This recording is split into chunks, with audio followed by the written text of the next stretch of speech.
Chapter 10 Betrayal.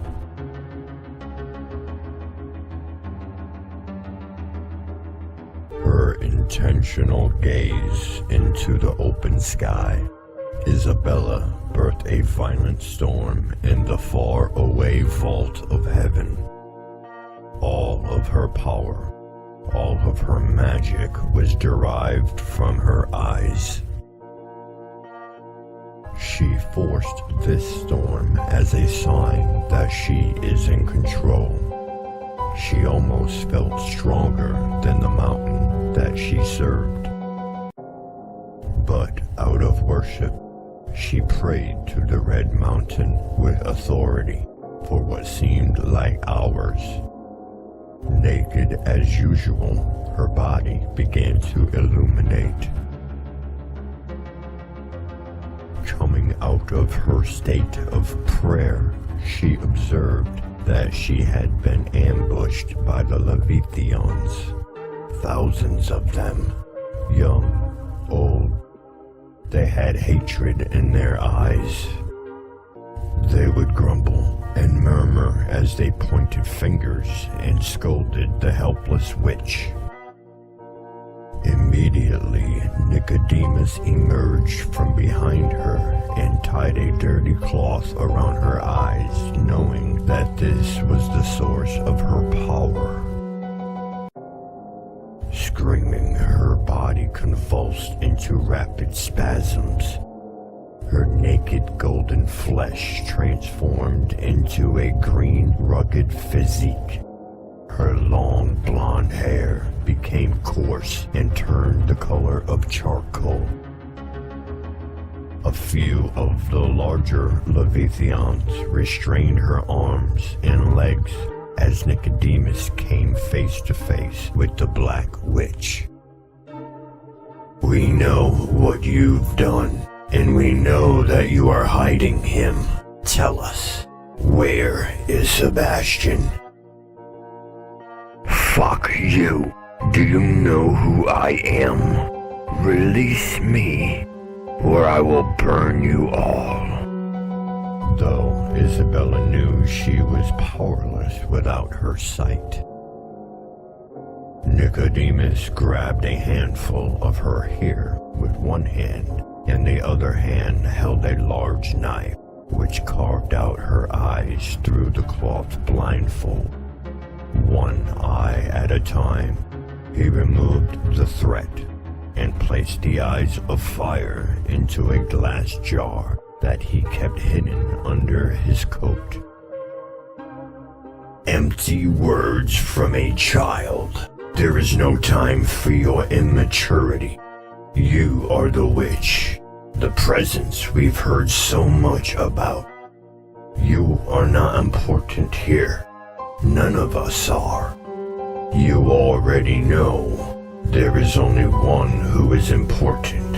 Now where the fuck is Sebastian?" She hissed in unrelenting pain. She felt her soul being torn out through her face. Short of breath, she cursed the demons that had created this mountain. She spoke with a shaky, weak tone. "I've been searching for him for years. I was ordered to find him. I'm not even close. I don't even know what he looks like. What the fuck is so special about him anyway?" Nicodemus sought counsel with his most trusted circle of servants. No one could ever trust the words of a witch. She's lying, but then what do they do with her?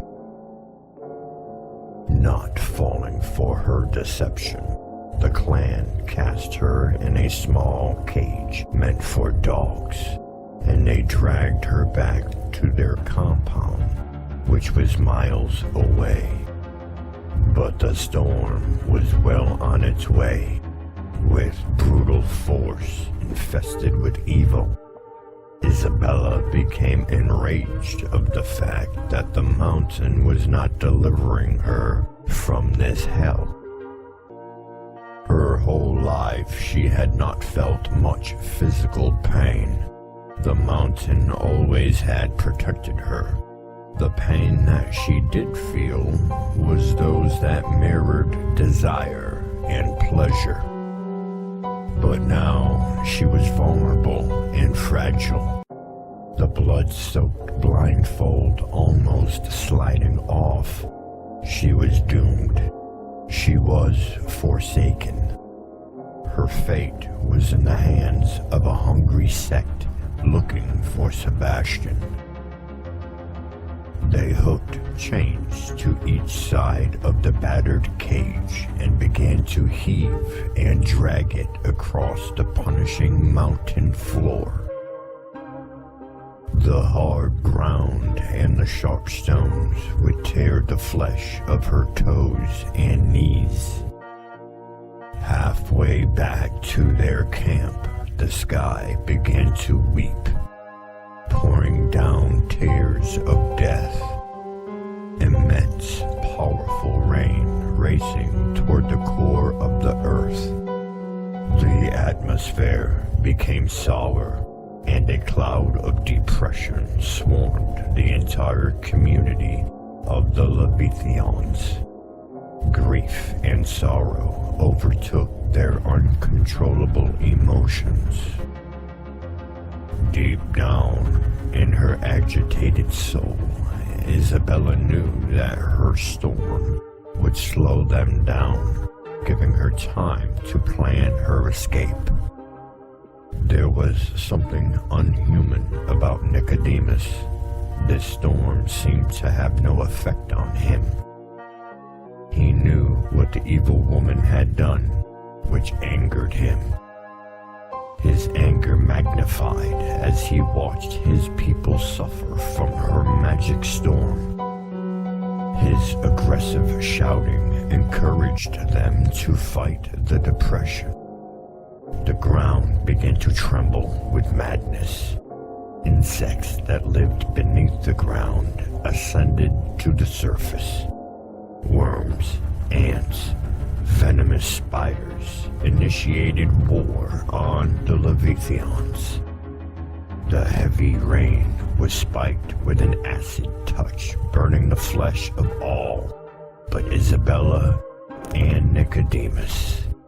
But the ground became dense, mud making it more difficult to endure being dragged across the mountain.